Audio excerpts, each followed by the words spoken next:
Hey, it's Tom here. Good news. We're opening up our one-to-one platinum mentoring program when we have 2 spots available right now. So if you're looking for a mentor to give you the guidance, support, accountability, and all of the systems to ensure you're going to make 6 figures in the next 12 months, even if you're a complete beginner, you have no prior experience and you don't have any good technical skills, you want to go to ltsmentor.com. That's ltsmentor.com. You're going to fill in a short application and you're going to book a call so you can speak to myself and the team. So go to ltsmentor.com to apply now. Hey there, welcome back to the Launch 6 podcast. You're here with me, Tomasz, and with Casper. Hey guys. How you doing, man? You all good?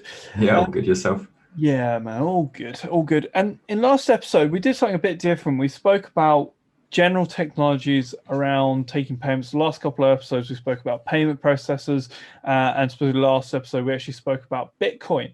As we all know, it's quite a hot topic at the time of this recording. Elon Musk has just allowed customers to buy Tesla cars with Bitcoin. Now, it's a lot of question. People, I think, are getting very hot into this. You can tell everywhere you look, Bitcoin, crypto. There's endless things under the sun. I know, Casper, you've been in and around Bitcoin for a long time. Yeah, we've just got a general... Since the early 2011, I think, but I didn't pay nearly enough attention to it back then. Yeah, I sorely regret. Yeah, me neither. But either way, we've had a bit of experience around Bitcoin, and you especially been in it around a while. And I think a lot of people have probably got a bit of a question about this new currency. If it's the sort of first time you're hearing about it, or you've heard about it, it's been there in the background, you're like, ooh, don't know. I mean, the big question really that a lot of people are asking is, what's backing Bitcoin? Because I mean, with a normal currency, and what I mean by that, guys, is obviously if you pay with $1, you are backed by the US government. It is a promissory note from the US government that for the value of $1, whatever $1 is worth, you have given them some cash, or it might be the digit in your bank account. The same goes for obviously the UK and anywhere else in the world where you have a major bank backed by a government. But obviously with Bitcoin, or with majority of cryptocurrencies, that is not the case. And I think in a lot of people, it makes them quite uncomfortable in certain regards. And I think sometimes actually discomfort is a good thing. So you should look at that. But help me here. What is it? Where is crypto backed? So crypto isn't backed by any central authority, like you said, but what it is backed by is the network. So as the network grows and becomes larger and larger, it becomes more secure and more difficult to hack, so to speak. So what you are backed by is maths. So this is advanced cryptography that's backing the network. You might have heard of it referred to as mining. So this is people securing the network by computing the transactions on the network. So the Bitcoin network incentivizes people to secure the network by rewarding them on the network. So by mining, what you're doing is you're solving the transactions on the network. You're becoming the payment processor for that network in exchange for mining fees and block rewards. So every time a new block is minted, it contains some transactions, but it also rewards the person who has minted that block with a reward. But it's not that easy to mine a block. I was going to say, in layman's, what is a block? Okay, I think a lot of people are probably they'll be listening to this going, I've got the first part. So You've got a network of computers, and every single computer has got essentially a ledger of the transactions. Yes, it's got a copy of the ledger. A copy of what's gone on. So the ledger is also referred to as the blockchain. So the blockchain is a database. It stores every single transaction. A big list. On the network, and every time new transactions are made, they're appended to the end of the blockchain. So each block of transactions containing all of the transactions during the period of that block. So it varies from cryptocurrency to cryptocurrency, but for Bitcoin, it's about 10 minutes per block. It contains all of the transactions during that 10-minute period that have been verified and confirmed, and it throws them all into that block, and it starts looking for the next block.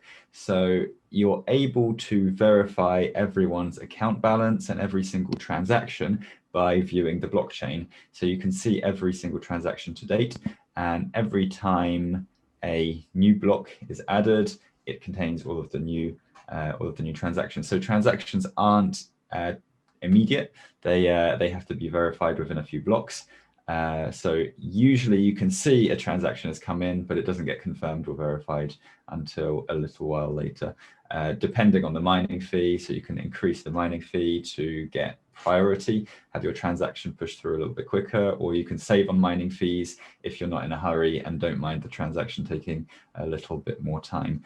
But the act of mining, the actual transaction itself, becomes proportional to the size of the network, meaning that the more people there are on the network, the more difficult it becomes to mine, and therefore stabilizing the network. So the more people you have mining blocks on the network, the more computational power you have on that network. Therefore, the more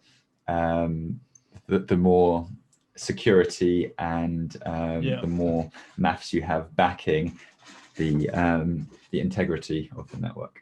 Okay, so there's, just to clarify for the guys, so you've got mining, which is processing the transactions that happen mining in is the payment global processing. network. That's right.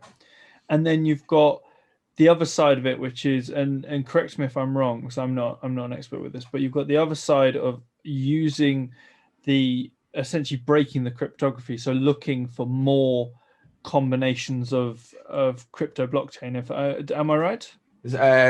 Almost. What mining is taking all of the unverified transactions and finding a way to fulfill all of those orders, all of those transactions on the blockchain. But this isn't easy to do. It's mathematically it's impossible to calculate it, or it's theoretically impossible to calculate it. The only way to find a solution is to have your computer just keep guessing possible ways of structuring these transactions so as to satisfy a arbitrary condition. Okay, so if you were to summarize in layman's terms, because there's a lot of layers, well, not so many layers to it, but it is a complex process that goes on, but the whole principle is fairly simple. But in the layman's terms, when you bought something in Bitcoin, you know it's secure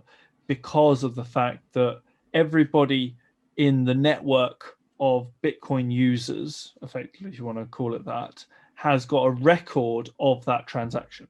That's right. And if somebody was to try and deceive you and show you a completely different blockchain where they have a lot more funds than they claim to, where they claim to have a lot more funds than they actually have, you can just verify it by asking other computers on the network if they have the same copy of the blockchain, and there will usually be conflicts, and you'd be able to see anyone that's trying to deceive you in such a way because they won't agree with the public consensus of the blockchain.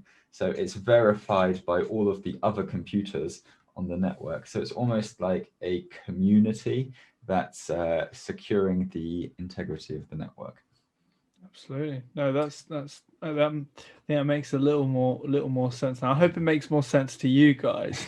It's a very, very broad topic. I mean, we have only just skimmed the surface.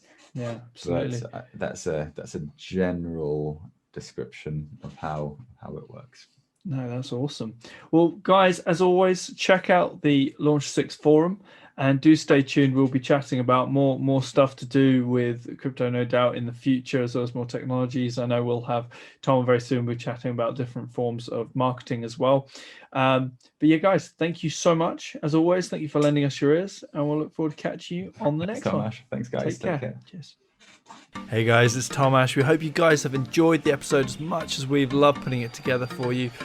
Please guys, do us a huge favor. Hit that love button, hit that subscribe button, and review us on Apple iTunes. We do read the comments. We want to improve our content and give you guys the best that we've got. Equally, the best comment, guys, we will shout you guys out, and we are giving out free courses. So guys, please come hit that love button, leave us a review, and we'll catch you on the next podcast, guys. All the best. Take care.